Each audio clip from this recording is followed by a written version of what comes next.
Hi, everybody. Hope you're having a great Tuesday. It is, and I don't know it is June 11th. And I just wanted to check in, see how everybody's doing. I also wanted to follow up on my previous video. So again, I'm a breast cancer survivor, but a lot of what I'm going through is applicable to um, women that haven't gone through cancer, specifically menopause. So some of the products that I'm going to show you are good for, it's not just cancer patients. It's really could be applicable to women going through any season of their life. So I've talked a lot about Good Clean Love, which is a wonderful brand. It's gynecologist recommended. This is one of their products here. It's Good Clean Love. This one's called the BioNourish Ultra Moisturizing Vaginal Gel, which I know is, not the most exciting topic, but it's pH balance, and it really does provide release from dryness and discomfort, which any woman going through menopause, any woman going through chemo treatment, any woman that's, had a hysterectomy or other things that may cause this. This is a great product, and just to show you, I'm not going to show you how to do it, but I'll show you what comes in the box. And you can kind of order from the website as you need to, or so it comes with an applicator, and then the gel, which you put into the applicator and insert. Typically, they recommend that you do it, every other day or whatever feels right for you. They also sell lubricants and just a number of other products. They sell a shower gel that's really wonderful. It keeps things really cool. And I know during the summer, sometimes that can be an issue. But it has aloe in it. It's very soothing. And then I also really like these Good Clean Love Rebalance wipes. You can keep them in your purse for on the go, and they work really nicely for any kind of itch, discomfort, and again, dryness. So a product that I loved, like I said, post chemo, and then post, I had a double mastectomy. I'm also on oral therapies, including Arimidex and Verzenio. I'm also on Lupron. All of these are to shut down the estrogen in my body, which is good news for my cancer not coming back, but can be challenging for other aspects of my life. So Good Clean Love has been a godsend in that way, and has been really, really helpful in helping to kind of get back into, being somebody in my late 30s, getting to back into kind of my sexual health and feeling really comfortable. As we all know, that's important for all of us, whether you're in a relationship, not in a relationship. We need to feel good about our sexual health. So that is a product that I actually have a subscription for. I get a delivery every 3 months. They're just a great company. And like I said, I would encourage you to go on their website. They have a number of products that really are great.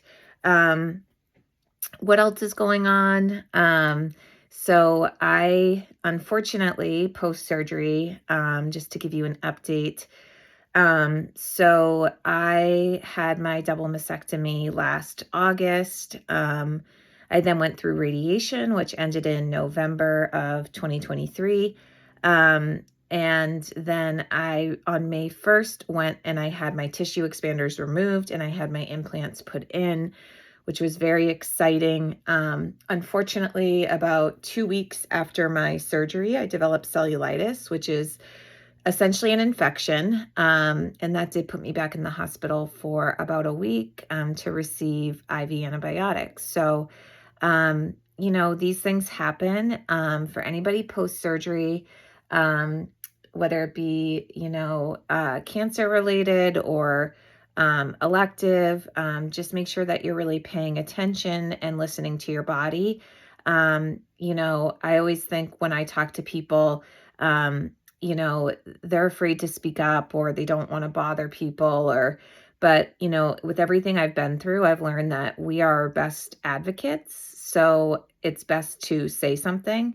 What I noticed was redness and I just wasn't feeling myself. So I asked to see my doctor. She also agreed that it was abnormal. And then I was able to get admitted that same day. And when speaking to the doctors, they acknowledged if we had waited, I probably, would have had to have the implant removed and it would have been a much bigger process. So, um, I know that for any of you out there going through this, sometimes it can feel endless and sometimes it can just feel like nothing can go right.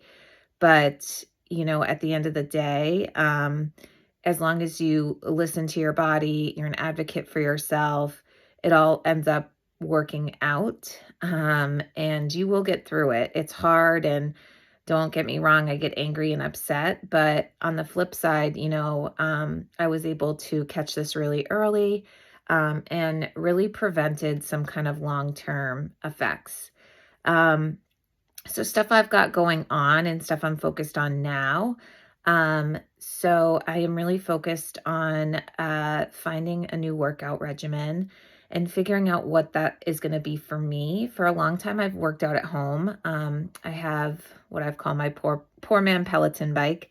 Um, it's actually a My X Fitness bike, which is I believe now owned by Beachbody, which I really like. You have the bike, but then you also have classes that you can do.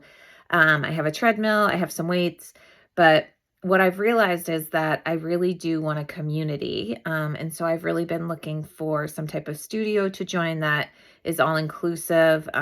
Yoga is really great for kind of post mastectomy, post surgery. Yoga is great for so many things, but for me specifically, and for any woman out there going through, lymphedema, yoga is really great. Swimming is really great. I'm not a great swimmer, so that's a little more daunting of a task. But that's something that I would like to be able to try. So that's something that I'm looking for in a studio. Um, and then just, I like taking classes. I also like to be in an environment where you have trainers that can correct form and make sure you're doing things correctly, especially for me after everything my body's been through this past year. I just want to make sure to not have any injuries or anything like that. So I'll keep you guys posted on what activity I choose next and let you know how that goes. I think too, I think just getting something that I'll be consistent with. And I like to mix it up because otherwise I get bored and then you don't stick to things. But I think my best suggestion, because I made this mistake, is if you are post-surgical, you have to be patient with your body. I really tried to jump back into things after, everything. And I think that caused my body wasn't ready and I didn't listen to that. And I should have. And so now I'm really easing into it. If I'm feeling really sore, I take a day off. But my best advice for kind of getting back into things is start with walking, really start with kind of low impact activities, and your body will build back up to it. So that's kind of the next step in my journey is to establish some really good kind of fitness habits, really refocus on my nutrition, and, continue to find ways to aid in my recovery. So again, I will start releasing videos weekly. I am going to look at some other topics to include an interview with myself and my husband so that you can also hear from a caregiver's perspective. I think, we'll also do an episode of looking back on my treatment, kind of lessons learned, what we learned going through the process, recommendations for anyone that's just starting this process, in the middle of the process, or nearing the end of the process.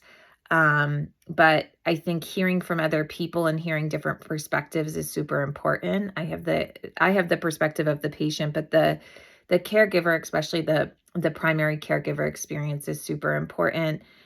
I know for a lot of people that may or may not be your spouse, but I think, my husband has a great perspective and a lot to share. So I'm thinking that that will be the next video.